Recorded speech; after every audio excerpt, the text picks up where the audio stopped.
युग और मन्नत की कहानी एपिसोड 52। मन्नत की फैमिली आसपास में बैठकर बातें करने लगी तो वहीं मन्नत वहां से उठकर नैना के कमरे में चली गई। थोड़ी देर के बाद पंडित जी ने कहा कि शुभ मुहूर्त का समय हो गया है, वर वधू को मंडप में बुलाया जाए।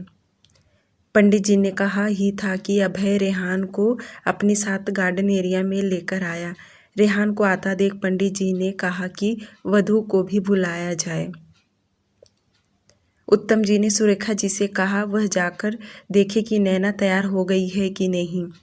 सुरेखा जी ने कहा मन्नत बिटिया गई है, नैना को लाने आती ही होगी, फिक्र ना करे। वे दोनों बात कर ही रहे थे कि मन्नत नैना को अपने साथ मंडप में लेकर आ गई। मंडप में रेहान और नैना बैठ गए। वहीं पंडित जी ने मंत्र बोलना स्टार्ट कर दिया। मंडप के आसपास सभी मेहमान झुंड बनाकर खड़े हो गए थे। जैसे जैसे पंडित जी मंत्र बोले जा रहे थे सभी लोग फूलों की वर्षा किए जा रहे थे। भीड़ में युग भी खड़ा था। उसकी नज़र तो सिर्फ मन्नत पर ही था। वह उसके हर एक एक्सप्रेशन को देख रहा था। कभी वह इमोशनल हुए जा रही थी तो कभी वह हंस दे रही थी तो कभी कोई अंदाज में उन दोनों को देख रही थी। थोड़ी देर के बाद युग मन्नत के पास आकर उसे धीरे से कहा, शादी तुम्हारी फ्रेंड की है, तुम्हारी नहीं, तो तुम क्यों इतनी अतरंगी फेस बना रही हो। युग की बातें सुन मन्नत तिरछी नज़र से उसे देख धीरे से वह बोली, मेरी फ्रेंड अब हमेशा के लिए मुझसे दूर हो जाएगी, इसलिए मैं दुखी हूँ और उसकी शादी हो रही है, इस बात के लिए मैं बहुत खुश हूँ। तीसरी बात की उसकी सभी रीति रिवाज से शादी हो रहा है, जो कि मेरा ऐसा नहीं हो पाया। मन्नत इमोशनल होते हुए क्या बोल गई उसे ही नहीं पता, जिसे सुन युग ने जवाब दिया, अच्छा तो ये बात है, तुम्हें पता है शादी के बाद भी बहुत कुछ रीति रिवाज होता है। मन्नत युग की तरफ देख बोली, जैसे मुझे सब पता है, मुझे बताने की कोई ज़रूरत नहीं। मन्नत का कन्फ्यूज़न वाला फेस देख युग ने आगे कहा, जैसे कि हनीमून, सुहागरात और भी बहुत कुछ होता है, तुम्हें तो ये सब पता होना चाहिए। तुम आधा अधूरा ज्ञान कहाँ से पा जाती हो। अगर तुम्हें सीखना ही है पूरा स्टडी करना चाहिए। ABC अधूरा नहीं छोड़ते, पूरा Z तक जाना चाहिए। मन्नत ने गुस्से से युग की तरफ देखी और दबी आवाज़ में बोली, तुम्हारी बातें अगर किसी आसपास में लोगों ने सुना तो वह क्या सोचेंगे। दिखने में तो इतने सीधे साधे हो, पर युग ने बड़े एटीट्यूड से जवाब दिया, मुझे लोगों से फ़र्क नहीं पड़ता, वह क्या बोलेंगे क्या कहेंगे, मेरे पास उनके लिए ज़रा भी वक्त नहीं है। अगर उनके पास मेरे लिए वक्त है तो मैं कुछ नहीं कर सकता। पंडित जी ने रीति रिवाज से मंत्र बोले जा रहे थे। जैसे पंडित जी ने कहा वैसे ही वे दोनों करते गए। पहले वरमाला हुआ, फिर मंगलसूत्र और फिर मांग में सिंदूर। पंडित जी जिस तरह से बताया रेहान और नैना ने बिल्कुल वैसे ही किया। दोपहर से शाम हो गया। शादी होते होते सभी मेहमानों का अच्छी तरह से स्वागत हुआ था। शादी होने के बाद सभी मेहमान उन दोनों को आशीर्वाद दिए और फ़ोटो निकलवाया कर वहाँ से खाना खाकर निकलते जा रहे थे। मीरा जी ने नैना और रेहान के पास जाकर उन दोनों को आशीर्वाद दिया। युग की दादी भी उन दोनों को आशीर्वाद दी। काफ़ी टाइम होने के बाद दादी के घुटनों में दर्द होने लगा, जिस वजह से मीरा जी ने युग से कहा कि वे ड्राइवर के साथ दादी को लेकर घर जा रही हैं। युग ने अपनी मॉम और दादी को कार में बिठाकर ड्राइवर को कहा कि वह सही से ड्राइविंग करते घर लेकर जाए। थोड़ी देर के बाद काव्या, मोनिका और रौनक वे सभी घर के लिए रवाना हो गए। मन्नत रुकी थी क्योंकि जब तक नैना की विदाई नहीं हो जाती तब तक वह वहाँ से नहीं जाएगी। युग मन्नत के साथ रुका था कि वह मन्नत को अपने साथ लेकर जाएगा। रात 8 बजे रिजॉर्ट में सभी मेहमान चले गए थे। जो रेहान के करीबी लोग थे वही रुके थे और नैना की फैमिली के लोग रुके थे। नारायण जी ने नरेश जी और उत्तम जी के सामने हाथ जोड़ते हुए बोले, अब आप सब हमें इजाज़त दीजिए कि हम यहाँ से हंसी खुशी से जा सकें। नरेश जी नारायण जी के हाथ पकड़ रोने लगे और रोते हुए आवाज़ में बोले, अगर मुझसे कोई गलती हो गया रहेगा तो आप मुझे क्षमा कर दीजिए, और अगर मेरी बेटी से कोई भूल से भी कोई गलती कर दे तो उसे भी माफ़ कर दीजिएगा। बिना माँ की बेटी है, वह बचपन से उसने दुख देखा है। हो सकता है कभी कभार कोई गलती भी कर दे, तो आज से आप उसके पिता हैं, उसकी जिम्मेदारी रखिएगा। नरेश जी ने रेहान के सामने भी हाथ जोड़ के खड़े हो गए। इमोशनल होते हुए बोले, दामाद जी मेरी बेटी को हमेशा खुश रखना। इतना बोल वह फफक फफक कर रोने लगे। उनको इस तरह से रोता देख नैना अपने पापा के गले से लिपट कर रोने लगी। सुरेखा जी आगे आकर नैना को चुप कराया और हाथ जोड़ सभी से विनती की कि वह अब नैना को यहाँ से लेकर जा सकते हैं। लास्ट में नैना और मन्नत दोनों एक दूसरे के गले लग जोर जोर से रोने लगी। लगभग 1 घंटे तक सभी लोगों का रोना धोना चालू रहा। उसके बाद रेहान आगे आकर हाथ जोड़कर सभी से अलविदा लिया। रेहान ने युग से हैंडशेक देते हुए कहा, अब हमें चलना चाहिए, आप लोग भी संभाल कर जाइए। युग ने भी उसे बेस्ट विशेस दिया। युग ने मन्नत के तरफ देख कहा कि अब हमें भी यहाँ से चलना चाहिए। एक कार में रेहान और नैना बैठ गए। ड्राइवर ने कार चलाना स्टार्ट कर दिया। दूसरे कार में नारायण जी, अभय और कदम, उनके साथ ड्राइवर ने कार चलाना स्टार्ट कर दिया। उनकी कार रिजॉर्ट से बाहर निकल गई। वही मन्नत ने उत्तम जी, सुरेखा जी और नैना के पापा नरेश जी के पैर छू के सभी के आशीर्वाद लिए और कहा, अंकल अब हमें जाने की इजाज़त दीजिए। नरेश जी उत्तम जी युग के सामने हाथ जोड़कर बोले, बेटा आप दोनों संभाल कर घर जाइए। रात 9:30 बजे मेहता बंगलो। अभय ने सर्वेंट को पहले ही कह दिया था कि वे रेहान के कमरे को पूरी तरह से डेकोरेशन कर दे। मेहता बंगलो में शेफ से लेकर घर के क्लीनर सभी लोग जेंट्स ही काम करते थे। वहाँ किसी भी काम के लिए लेडीज़ नहीं रखा गया है। अब नैना उनके घर में आ रही है। जैसे उन लोगों की कार पार्किंग एरिया में रुका और ड्राइवर कार से बाहर निकला, कार के पीछे का दरवाज़ा खोला तो रेहान कार से बाहर निकला और दूसरी तरफ जाकर नैना के साइड का दरवाज़ा खोला, उसका हाथ पकड़कर बाहर निकाला। दोनों साथ में बंगले के अंदर जाने लगे कि तभी अभय ने उन दोनों को रुकने के लिए कहा, क्योंकि सर्वेंट ने दरवाजे के चौखट पर चावल का कलश और लाल कलर से नैना के हाथों का छाप लिया। जेंट्स होते हुए भी उन लोगों ने पूरे रीति रिवाज से नैना का स्वागत किया। क्योंकि नारायण जी का हुक्म था, वह अपनी बहू का ऐसे वैसे स्वागत नहीं करना चाहते थे ताकि उसे बुरा लगे। उसके बाद कदम ने नैना को देवघर भगवान के स्थान बताया। नैना और रेहान दोनों भगवान के दर्शन किए। दूसरी तरफ मेंशन में सभी लोग पहले ही घर आ चुके थे। थकने की वजह से सब लोग अपने अपने कमरे में आराम करने चले गए। वहीं मन्नत रास्ते भर रोते हुए घर आई थी। उसका और नैना का जो अटैचमेंट था, जिससे चलते आंसू बंद ही नहीं हो रहा। युग को इस शेरवानी में बहुत इरिटेशंस होने लगा था। जैसे वह घर आया, तेज रफ्तार से कमरे में गया, वह जल्दी जल्दी शेरवानी में लगे बटन खोलने लगा। उसी के साथ वह वॉशरूम में चला गया। 20 मिनट के बाद जब वॉशरूम से बाहर निकला तो ट्राउज़र और टी-शर्ट पहना था। अब जाके उसे बेटर फील हुआ और मन्नत की तरफ देख इशारा किया कि अब वह जाके फ्रेश हो जाए। रात 11:30 बजे मेहता बंगलो। नैना जब रेहान के कमरे में आई तो उसका कमरा देखती रह गई। साथ ही साथ में पूरे कमरे को गुलाब के फूलों से सजाया गया था और जगह जगह पर मोटी वाली मोमबत्ती भी जल रही थी। नैना ये सब देख अंदर ही अंदर घबराने लगी। बेड तो पूरे लाल गुलाब से भरा था। वे अपने लहंगे को हल्के हाथ से पकड़ धीरे धीरे कदम बढ़ाए जा रही थी। उसे समझ नहीं आ रहा कि वे कहाँ बैठे। रेहान के कमरे में बहुत बड़ा सोफ़ा रखा था। नैना वहीं जाके बैठ गई। तकरीबन 30 मिनट के बाद जब रेहान कमरे में आया तो वह भी कमरे का रौनक देखता ही रह गया।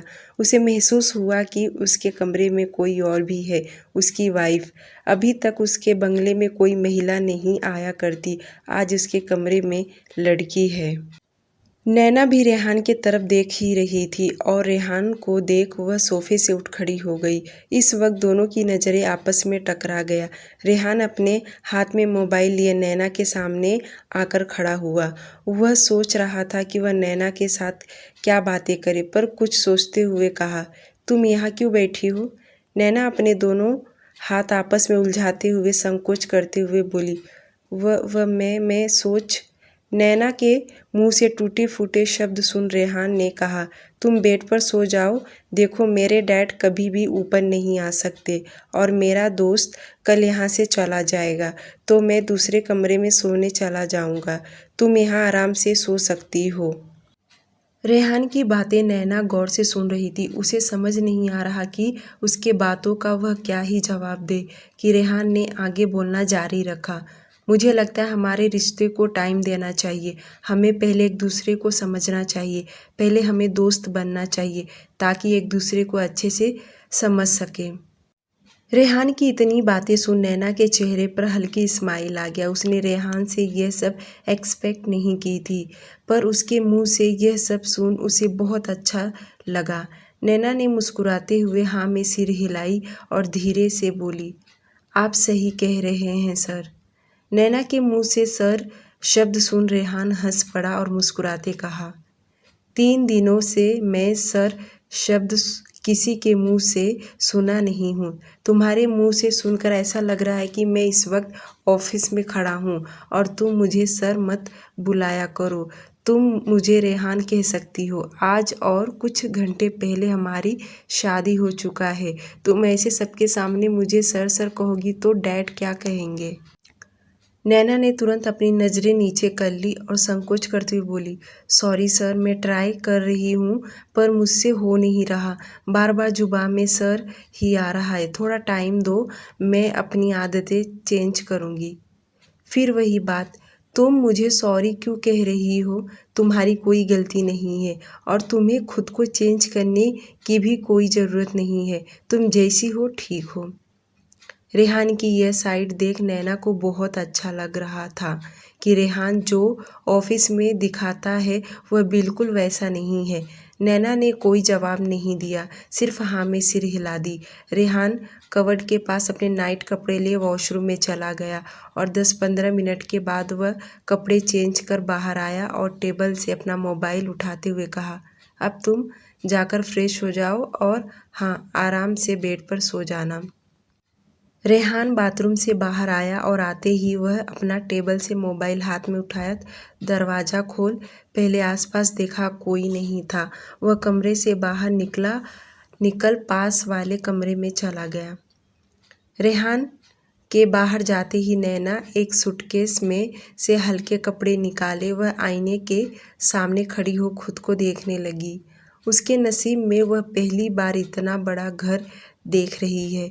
वैसे तो वह दूसरों का घर बाहर से बहुत बार देखी है, पर अब वह इस घर में रहेगी। नैना ड्रेसिंग टेबल के सामने बैठ एक एक करके ज्वेलरी अपने शरीर से उतारी। उसके बाद वॉशरूम में चली गई। जब बाहर आई तो वह अपने बालों को संवारने लगी। तभी उसकी नज़र अपने माथे पर गया जो दोपहर में रेहान ने उसकी मांग भरा था। नैना उसे देख अचानक से होठों पर स्माइल आ गया और अपना हाथ लगाकर अपने माथे को छूने लगी। बेड पर जाकर नैना फैल के सो गई। उसकी आंखों में नींद तो नहीं था क्योंकि आज शादी की पहली रात है और वह हर एक चीज़ को महसूस कर रही थी।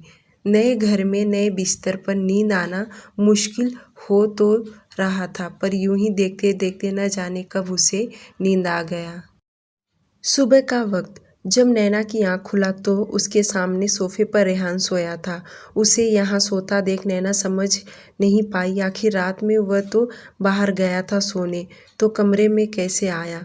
नैना बेड से उठ सोफे की ओर बढ़ी। वह जैसे रेहान को उठाने वाली थी कि कुछ सोचकर चुप हो गई, क्योंकि रेहान बहुत गहरी नींद में सोया था। उसे ऐसा सोता देख नैना का दिल नहीं किया उसे उठाने का। सुबह का वक्त मेंशन में रक्षाबंधन। आज रक्षाबंधन का दिन था। रोज की तरह हर कोई जल्दी उठ के अपने अपने रूटीन में लग गया था। 9 बजे सभी लोग रेडी होकर नीचे आ गए। मीरा जी ने आज हवन पूजा किया। वे जब पूजा कर रही थी तो बाकी लोग उनके पीछे खड़े थे। आरती खत्म होने के बाद आरती की थाल सभी की ओर घुमाया। मन्नत ने भी आरती की थाल लिया और माथे पर टीका लगाई। उसको ऐसा करता देख युग मन ही मन सोचने लगा, इसको तो पीरियड्स है तो ये कैसे पूजा करने आ गई। यही तो कहती है कि पीरियड्स में पूजा नहीं करते, फिर ये कैसे पूजा कर रही है। कहीं मुझसे झूठ तो नहीं बोली ना। राहुल सोफे पर आकर बैठ गया जहां रौनक पहले से बैठा था। उसके बाद युग भी आकर बैठा। लिविंग एरिया में सभी लोग सोफे पर बैठ गए। सोफे के बीचों बीच में बड़े से टेबल पर चांदी के थाल काव्या ने रखा। मीरा जी भी जहां बैठी थी, मन्नत वहीं सोफे पे पास खड़ी थी। दादी ने कहा, लड़कियां जल्दी जल्दी राखी बांध दो, यही सही मुहूर्त है। काव्या ने मोनिका की तरफ देख बोली, मोनिका पहले तुम बांध दो। मोनिका आगे आकर आरती की थाल उठाकर हाथ में ले ली। राहुल के सामने आकर खड़ी हुई। सबसे पहले उसकी आरती उतारी। उसके बाद उसने माथे पर तिलक लगाया, उसे मिठाई खिलाई, फिर उसके कलाई में सोने की राखी बांध दिए। उसके बाद उसने रौनक के भी सेम वही प्रक्रिया किया और उसके भी हाथों पर सोने के राखी बांधे। मोनिका ने आरती की थाल साइड में रख दोनों भाइयों के सामने खड़ी हो गई और मुस्कुराते हुए बोली, अब चलिए मुझे मेरा गिफ्ट दे दीजिए। रौनक ने उसे आईफोन गिफ्ट किया, जिसे देख मोनिका ने कहा, वाह सुपर्ब, तुमने तो मुझे बहुत ही एक्सपेंसिव गिफ्ट दिया है। वैसे मुझे फ़ोन की ज़रूरत नहीं था, फिर भी तुमने मुझे यह गिफ्ट किया तो मैं आज इसे यूज़ करूँगी। इतना बोल मोनिका ने राहुल की तरफ देखी। राहुल ने तुरंत उसकी ओर की पास किया, जिसे देख मोनिका तो उछल उछल के कूदने लगी। उसका इस तरह से कूदता देख राहुल ने आगे कहा, तुम्हारा गिफ्ट पार्किंग में खड़ा है। मोनिका तुरंत उछलते हुए राहुल के गले लग गई और साथ ही साथ में बोले जा रही थी, भाई आप बहुत अच्छे हो, सच में आप बहुत अच्छे हो। आपको कैसे पता कि मुझे मर्सिडीज़ पसंद है और आज आपने मुझे वह गिफ्ट भी कर दिया। आपको कैसे समझ जाता है कि मुझे क्या चाहिए क्या नहीं चाहिए। राहुल उसके सिर पर हाथ फेरते कहा, क्योंकि तुम मेरे लिए बहुत स्पेशल हो। वह भाई क्या जो अपनी बहन की खुशी ना समझ सके। वैसे तुम खुश हो ना। मोनिका राहुल से थोड़ी दूर हुई और उसकी आंखों में देखते हुए बोली, बहुत ज़्यादा खुश हूँ भाई, आप हमेशा की तरह मेरी खुशी की परवाह करते हो। राहुल अपने दोनों हाथ से उसके गाल पर थपथपाते हुए कहा, जाओ जाकर ट्राई कर लो। राहुल का इशारा पाते ही मोनिका हाथ में की ले रौनक की ओर इशारा की चलने के लिए। रौनक ने कहा, तुम चलो, मैं 5 मिनट में आता हूँ। काव्या उन दोनों को देख बहुत खुश हो गई। काव्या हमेशा उन दोनों भाई बहन का प्यार इसी तरह देखना चाहती है। उन दोनों के बीच में वे कभी बांधा नहीं बनना चाहती। राहुल और मोनिका भाई बहन का प्यार देख सभी खुश थे। उसके बाद काव्या युग के सामने आई और युग के आरती उतारी। उसके बाद माथे पर तिलक और मिठाई खिलाई। युग ने भी काव्या को स्वीट खिलाया। खाने के बाद काव्या ने अपने दोनों हाथ कमर पर रख खड़ी हो गई और बोली, भाई मेरा गिफ्ट आपको देख तो ऐसा लग रहा है जैसे आप तो मुझे कुछ देने वाले ही नहीं हैं। इतना बोल काव्या गौर से युग की तरफ देखी। युग उसे देख अपनी नज़रें नीचे कर लिया, जिसे देख काव्या आ बढ़ते हुए बोली, भाई क्या आप सच में मुझे कुछ नहीं देने वाले हो। युग ने तुरंत नाम में सिर हिलाया, जिसे देख काव्या मायूस हो गई। उसका उतरा हुआ चेहरा देख काव्या और काजल मुस्कुराने लगे, बल्कि सभी लोग मुस्कुराने लगे। सबको मुस्कुराता हुआ देख काव्या पैर पटकते हुए युग के साइड में जाकर बैठ गई कि तभी युग ने छोटा सा बॉक्स काव्या के आगे किया, जिसे देख काव्या झपट्टा मारते हुए बोली, भाई इसके अंदर क्या है। युग युग ने कहा, तुम इसे खुद ही खोल कर देख लो। काव्या ने जैसे वह बॉक्स खोली, द क्लासिक रियल डायमंड का सेट था। काव्या बड़ी बड़ी आंखें फाड़ कर देखने लगी। काव्या उसे देख रही थी कि युग ने आगे कहा, उसके नीचे भी कुछ है। काव्या ने उस सेट का बॉक्स ऊपर उठाई। उसके नीचे एक और सेट बॉक्स था। उसके अंदर मोती का हार था। यह मोती बहुत पुराने टाइप का था, जिसे देख काव्या के आंख भर आया। यह मोती बल्कि अब का नहीं, जब काव्या 8 स्टैंडर्ड में थी तब की वह मोती का हार था, जो कि पूरा तरह से टूट के बिखर गया था। पर युग को यह मोती मिला कहाँ से, कैसे मिला, उसने इसे तैयार कैसे किया? काव्या की आंखों में मोटा आंसू लिए युग की तरफ देखने लगी। युग तुरंत सोफे से उठ खड़ा होते काव्या को गले लगा लिया और उसके बालों में अपना हाथ फेरते कहा, आज के दिन तो बिल्कुल भी रोना नहीं। भाई बहन का प्यार देख एक पल के लिए सभी लोग इमोशनल हो गए, क्योंकि वह मोती की खासियत कुछ और है।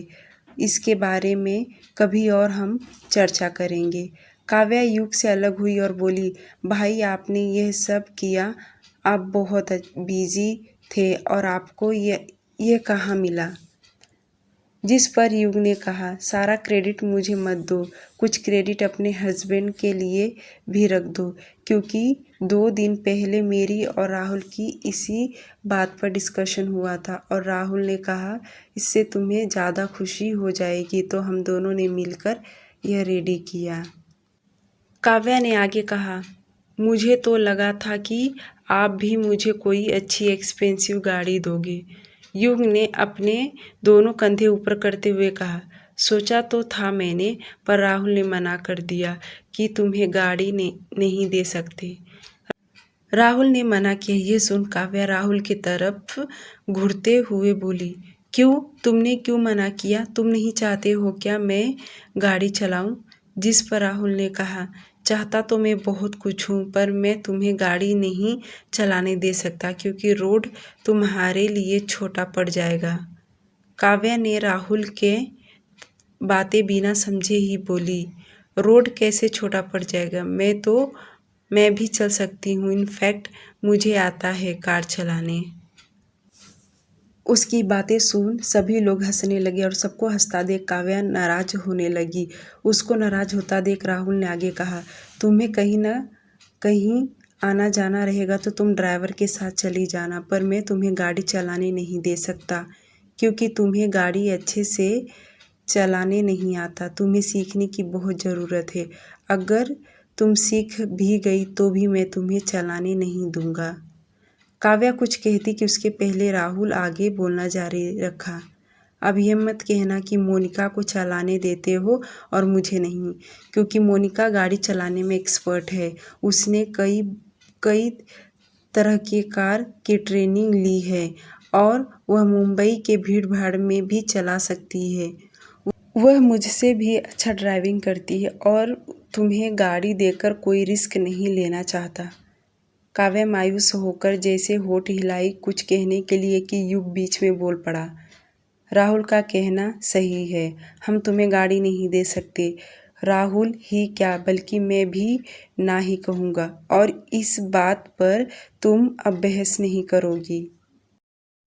युग और राहुल का ना की रट सुन काव्या चुप हो गई। मीरा जी ने कुछ नहीं कहा, क्योंकि काव्या को इस वक्त उसके पति और भाई दोनों उसे संभाल रहे हैं। उन सब का इतना अच्छा बॉन्ड देख मन्नत अंदर से इमोशनल हो रही थी, क्योंकि ऐसा भाई उसके पास राहुल और युग के मना करने पर आखिरकार काव्या मान ही गई कि तभी दादी की नज़र मन्नत पर गई। दादी को पता है कि मन्नत का कोई सगा भाई नहीं है, जिसके चलते दादी ने मन्नत को आवाज़ देते हुए कहा, बहू ऐसा कर, रौनक के कलाई में तू राखी बांध दे, वह तेरा आज से भाई होगा।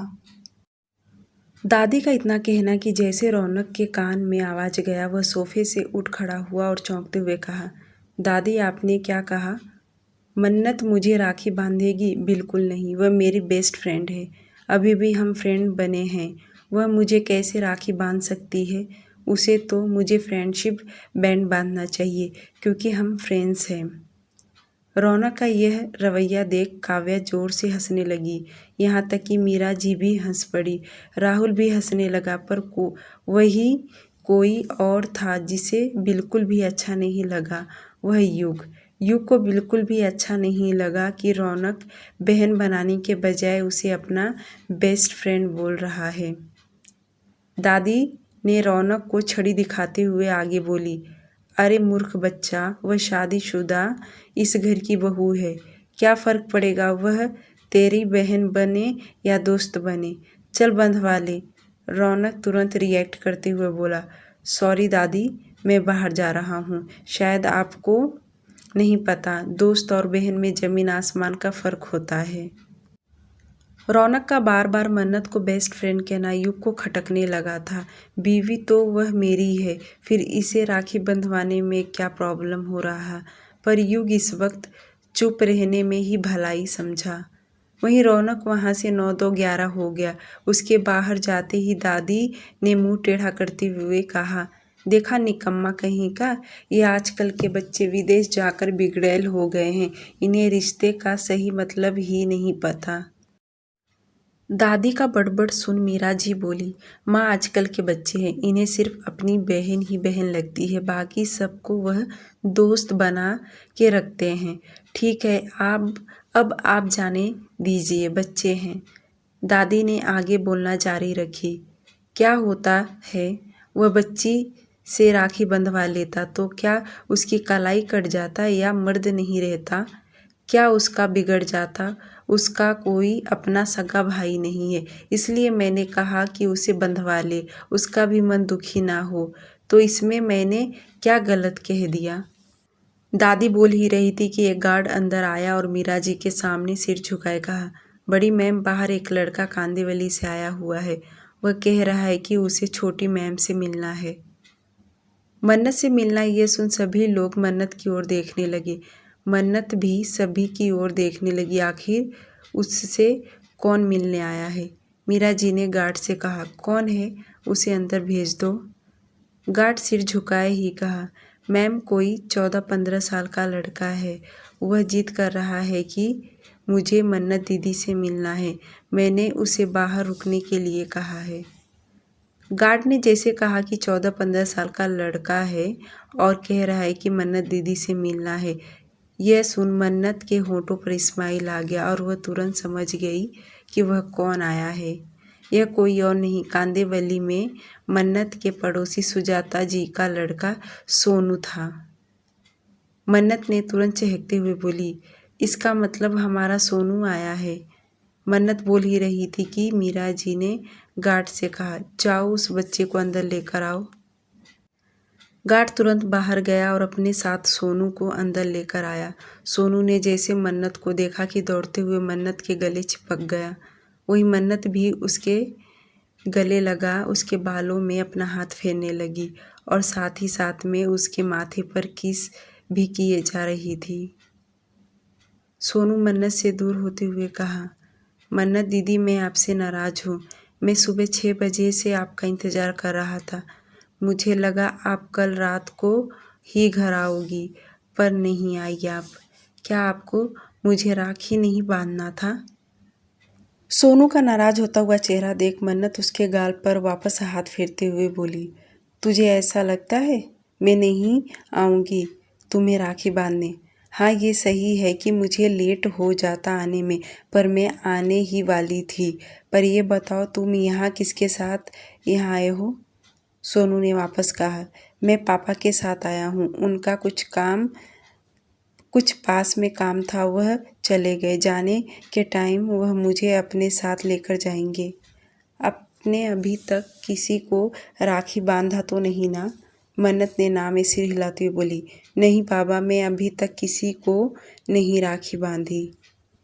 हाँ, अच्छा हुआ आपने किसी को बांधा नहीं, अगर आप किसी और को मुझसे पहले बांध देती तो मैं आपसे ज़िंदगी भर बात नहीं करता। दोनों का प्यार देख मीरा जी ने कहा, बेटा तुम यहाँ बैठ जाओ। सोनू ने मीरा जी के पैर छुए, फिर दादी के पैर छुए और सभी को हाय हेलो किया। वहीं युग को भी उसने हेलो किया। मन्नत ने सोनू के तरफ देख बोली, मैंने तुम्हारे लिए अभी तक राखी नहीं ली हूँ। मैं सोच रही थी कि आने के टाइम रास्ते में ले लूँगी। सोनू ने तुरंत कहा, इसकी कोई ज़रूरत नहीं है। मन्नत दीदी देखो मैं लेकर आया हूँ। काव्या ने तुरंत आरती की थाल मन्नत को दे दी ताकि वह सोनू को राखी बांध सके। मन्नत अपने हाथ में आरती की थाल ले ली। सोनू तुरंत सोफे से उठ खड़ा हुआ और ज़मीन पर बैठ गया। उसे ऐसा करता देख सभी लोग सोचने लगे कि इतनी छोटी सी उम्र में इसे अच्छे बच्चों को कितना अच्छा संस्कार है। और वह अपने पैंट में से नैपकिन निकालकर सिर पर रख लिया। वहीं मन्नत ने अपने दुपट्टे से सिर पर रख घुटने के बल नीचे बैठी सोनू की आरती उतारने लगी। फिर उसे तिलक लगाई, मिठाई भी खिलाई। वहीं सोनू ने भी उसे मिठाई खिलाया। फिर मन्नत ने उसके कलाई में राखी बांधी। सोनू के शर्ट के अंदर से A4 साइज का पेपर निकाला।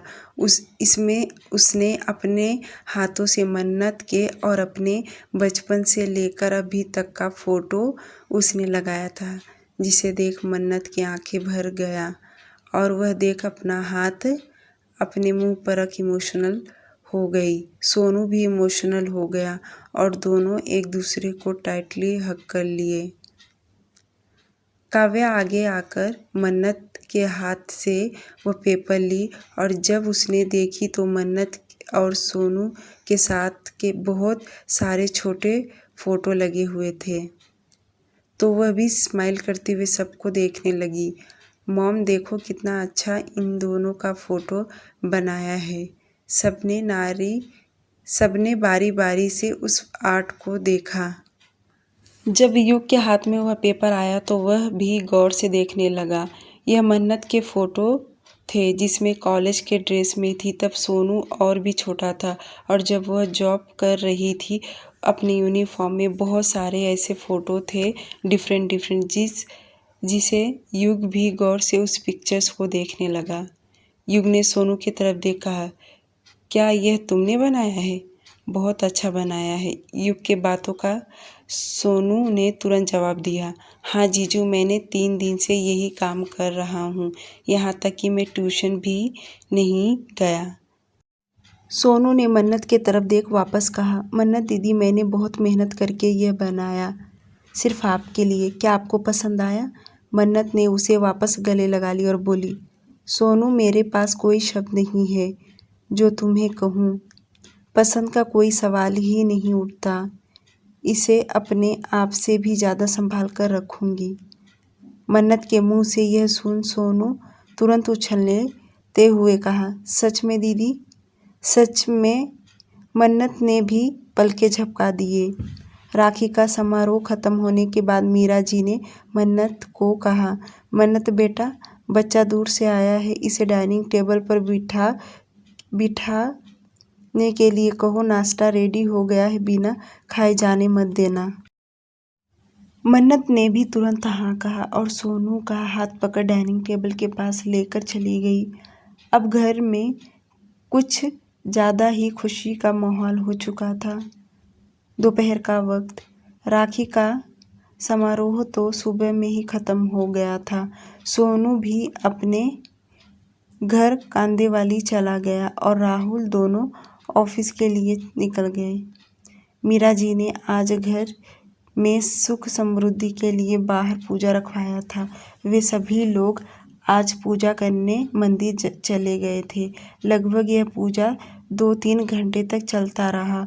जब पूजा खत्म हो गया तो मीरा जी ने पंडित जी से आशीर्वाद लेने के लिए घर जाने के लिए सभी लोग अपने अपने कार में बैठ गए। यह पूजा मेन सिटी से बाहर थोड़ा गांव टाइप एरिया में था, जहां जाना माना देवी का पूजा हुआ करता था। यहाँ पर दादी और मीरा जी हर साल आया करती थी। मीरा जी ने युग को आज ऑफिस जाने के लिए मना किया था कि वह भी पूजा करने के लिए हमारे साथ चले, पर युग सुना नहीं। पर युग ऑफिस से जल्दी निकल डायरेक्ट मंदिर आ पहुंचा और पंडित जी से उसने आशीर्वाद लिया। यह एरिया थोड़ा सुनसान टाइप का था क्योंकि अंधेरा होते ही लोग यहाँ दिखाई नहीं देते और जो लोग दिखाई देते हैं वह लोग गुंडे मवाली ही रोड पर घुमा करते थे। शाम हो चुका था, हल्का हल्का अंधेरा छा गया था। युग ने शेरा को कहा कि वह दादी और माँ को गाड़ी में बैठ लेकर जाए। उनके पीछे वाले कार में काव्या, मोनिका और रौनक तीनों न्यू मर्सिडीज में बैठे थे। ये दोनों गाड़ी निकल चुकी तो तीसरी गाड़ी में युग और मन्नत बैठ गई। युग कार ड्राइविंग करना स्टार्ट कर दिया। आगे दोनों गाड़ी निकल चुकी थी।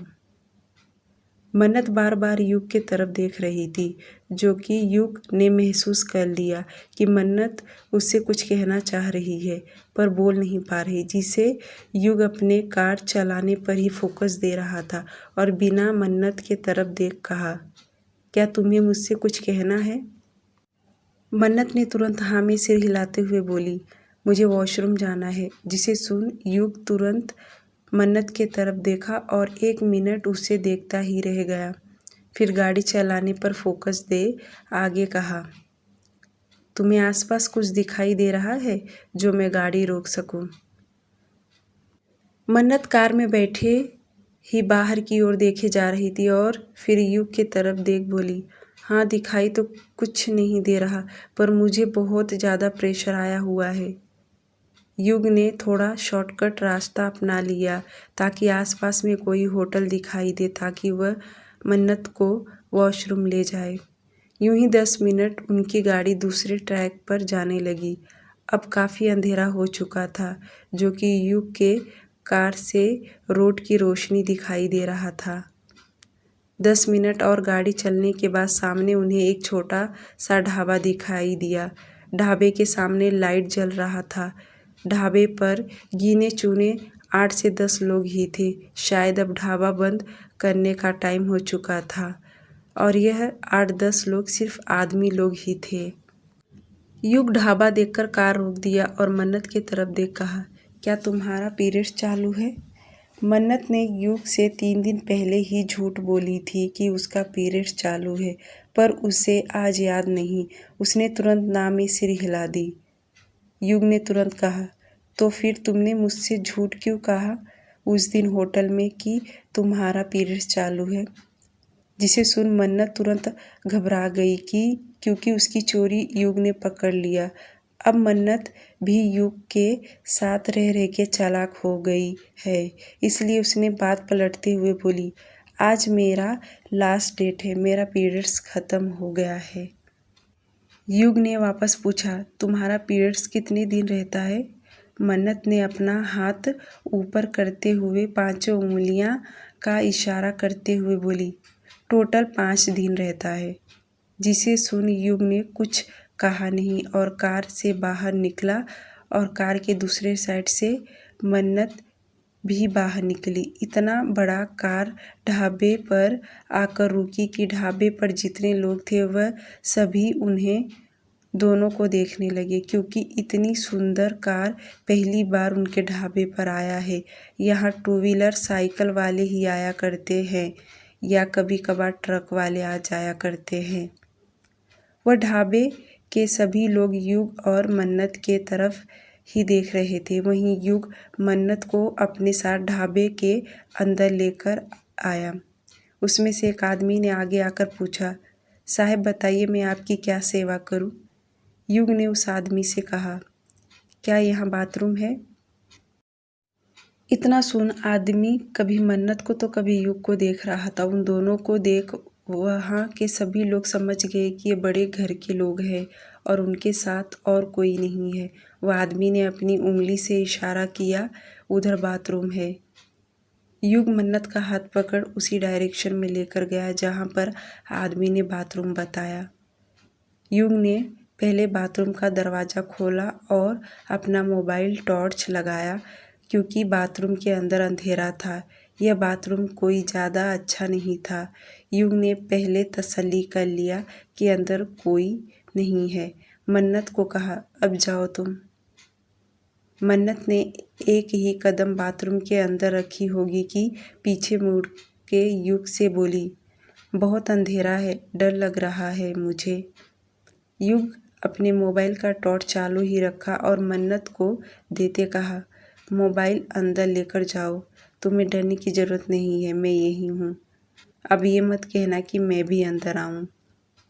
मन्नत अपनी बड़ी बड़ी आंखें दिखा तुरंत बाथरूम के अंदर चली गई। वहीं युग बाहर सभी के तरफ नज़रें घुमाए जा रहा था। डियर लिसनर, आज के लिए सिर्फ इतना ही। स्टोरी को प्लीज़ लाइक और चैनल को सब्सक्राइब कर दीजिए। Please please please. Thank you.